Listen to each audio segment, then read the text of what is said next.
Hello guys, आप सभी का स्वागत है मेरे YouTube channel teaching training exam में। तो आज हम देखेंगे कुछ इंपॉर्टेंट क्वेश्चन जो कि बाल विकास और शिक्षा शास्त्र के प्रीवियस ईयर्स के क्वेश्चन हैं और ये आपकी सीटेट एग्ज़ाम, एमपी टेट या अदर स्टेट टेट एग्ज़ाम के लिए बहुत यूज़फुल रहेगा। सो ये हमारा प्रैक्टिस 12 है। जिन लोगों ने प्रीवियस प्रैक्टिस नहीं देखा है वो चैनल पर जाकर देख सकते हैं। तो बिना टाइम के बाद स्टार्ट करते हैं फर्स्ट क्वेश्चन से। तो फर्स्ट क्वेश्चन है, मूल्यांकन का उद्देश्य है। फर्स्ट ऑप्शन है बालकों को धीमी गति से सीखने वाले एवं प्रतिभाशाली बच्चों के रूप में लेबल करना। सेकेंड ऑप्शन है जिन बालकों को उपचारात्मक शिक्षा की आवश्यकता है उनकी पहचान करना।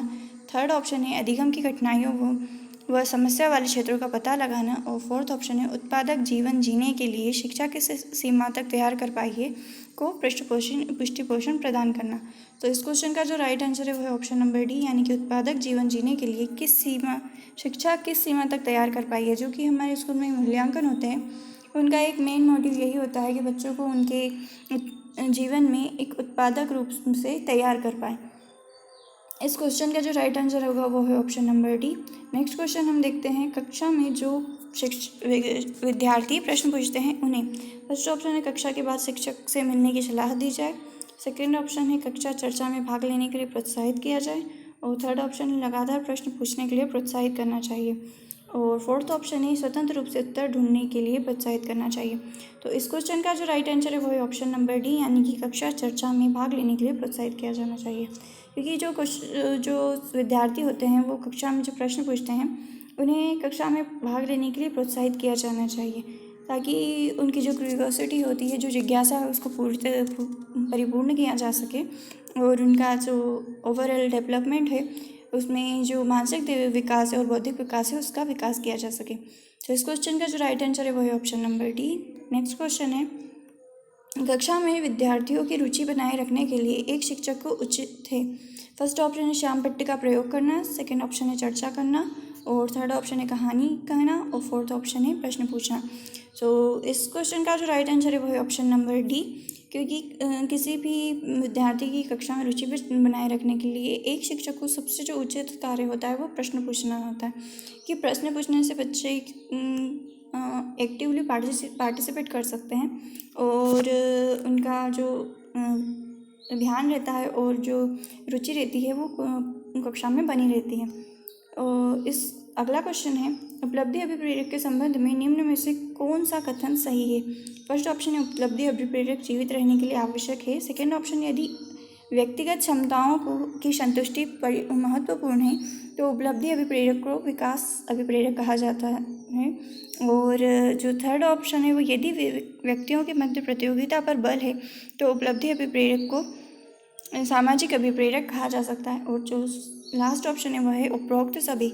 तो इस क्वेश्चन में पूछा गया है कि उपलब्धि अभिप्रेरक यानी कि मोटिवेशन का जो होता है, अचीवमेंट मोटिव होता है, उसका अर्थ ये होता है कि किसी भी चीज़ को अपने प्राप्त करने के लिए जो मोटिवेशन होता है उसके बारे में कहा गया।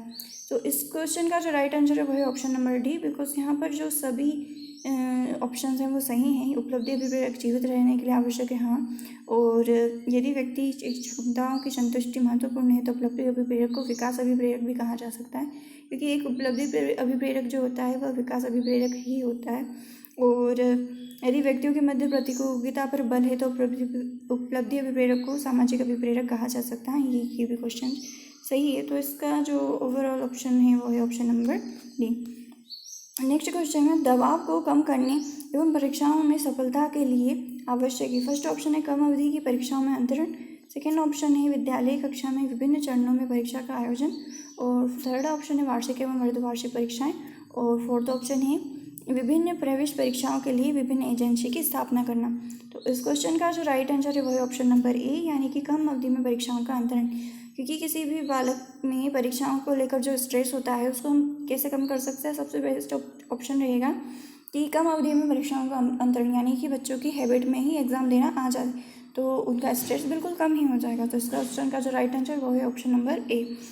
नेक्स्ट क्वेश्चन है, एक शिक्षक प्रश्न पत्र बनाने के बाद यह जांच करता है कि क्या प्रश्न परीक्षण के विशिष्ट उद्देश्यों की परीक्षा ले रहे हैं। वह मुख्य रूप से प्रश्न पत्र की देश के बारे में चिंतित है। फर्स्ट ऑप्शन है वैधता। सेकेंड ऑप्शन है संपूर्ण विषय वस्तु को शामिल करने। और थर्ड ऑप्शन है प्रश्नों की प्रकार और फोर्थ ऑप्शन है विश्वसनीयता। तो इस क्वेश्चन का जो राइट आंसर है वो है ऑप्शन नंबर बी, यानी कि संपूर्ण विषय वस्तु को शामिल करने के बारे में चिंतित है।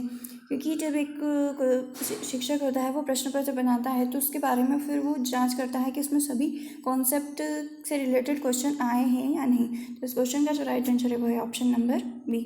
नेक्स्ट क्वेश्चन है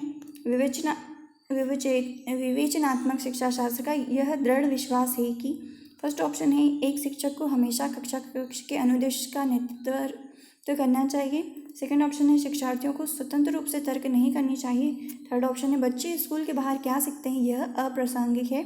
और फोर्थ ऑप्शन है शिक्षार्थियों के अनुभव एवं प्रत्यक्षण महत्वपूर्ण होते हैं। तो इस क्वेश्चन का जो राइट आंसर है वो है ऑप्शन नंबर डी, क्योंकि विवेचनात्मक जो शिक्षा शास्त्र होता है वो इस बात पर ज़्यादा बल देता है कि जो शिक्षार्थी होता है उसका अनुभव और उसका प्रत्यक्षण बहुत ही महत्वपूर्ण होता है। तो इस क्वेश्चन का जो राइट आंसर है वो है ऑप्शन नंबर डी।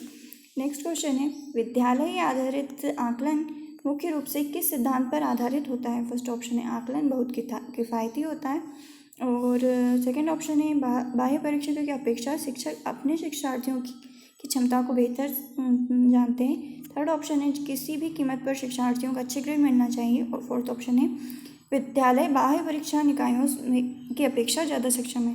तो इस क्वेश्चन का जो राइट आंसर है वो है ऑप्शन नंबर बी, जबकि क्योंकि विद्यालय आधारित आकलन जो कि स्कूल बेस्ड असेसमेंट होता है वो उसको करने का एक जो मेन मोटिव होता है वो यही होता है कि जो शिक्षक होते हैं विद्यालय के वो अपने शिक्षार्थियों को ज़्यादा बेहतर तरीके से जानते हैं और वही उनका जो सबसे बेस्ट आकलन वही कर सकते हैं। तो इस क्वेश्चन का जो राइट आंसर है वो है ऑप्शन नंबर डी बी।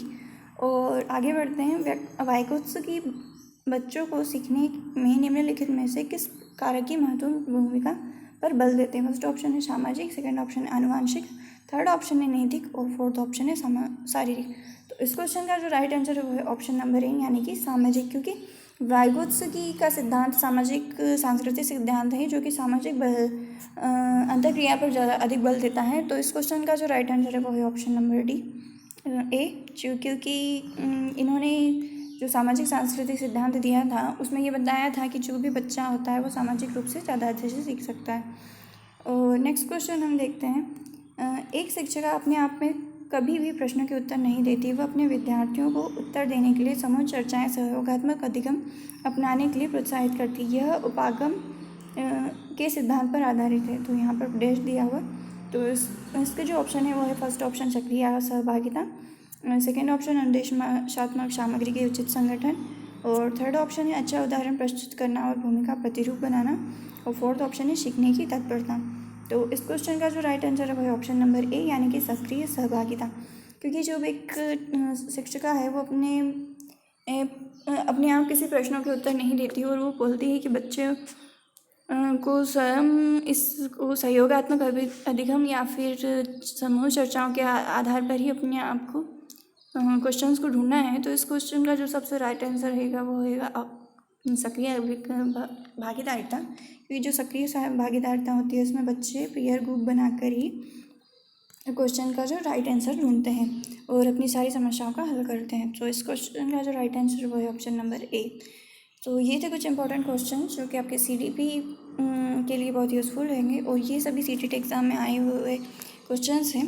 तो ये आपके किसी भी टीचिंग एंड ट्रेनिंग एग्ज़ाम में बहुत फ़ायदा देंगे। सो आई होप ये वीडियो आपको अच्छा लगा। अगर आपको वीडियो अच्छा लगा हो तो please like share and subscribe कीजिएगा। So thank you for watching.